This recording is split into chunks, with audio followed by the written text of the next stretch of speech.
The next step in building your confidence is dealing with your past. I mentioned your past and some negative thinking just a moment ago, but I need to be a little more specific about it right now.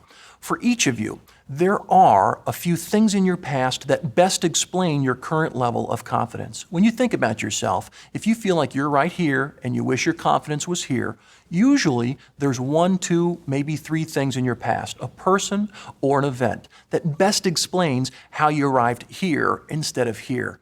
Right now is when you're going to face that monster, because that's what they are for many people. They're the monster under the bed. I want you to think about writing about these issues, and then we're going to talk about talking about these issues with others. Finally, you're going to give yourself permission to cut them loose. First, let's talk about writing concerning these issues. I want you to grab a piece of paper or a computer, whichever one works for you. And just like a diary, you're going to write your thoughts. Articulate the people, the places, the events that you believe are interesting explanations of your current lack of confidence. What are they? What are those monsters under your bed that are there that you try not to think about, but that you've got to confront straight on? Write about them. Ask yourself, how did that happen?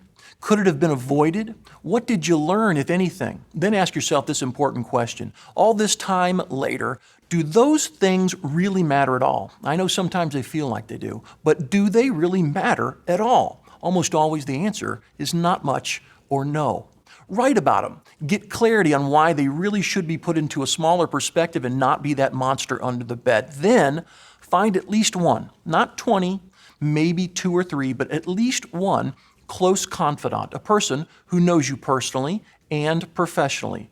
Share with them what you identified when you did your writing. You're going to take your therapy to a new level because you're going to publicly, with a person you know, own what those little monsters under the bed might have been. You're going to talk about them. You're going to try and therapeutically laugh at them if you can, because once they become speakable, they are no longer monsters who can haunt you. They're simple parts of your past you're learning from and moving past. So number one is to write about these issues so you get clarity about why they existed and what their real importance is. And then number two, talk to someone to complete the therapy, because when you say these things, they're no longer monsters to haunt you. They're things to learn from in your past. That's it, because if you'll write about them, if you'll talk about them at least a little bit, you then get to do the one thing we find very difficult. You get to cut them loose and move on.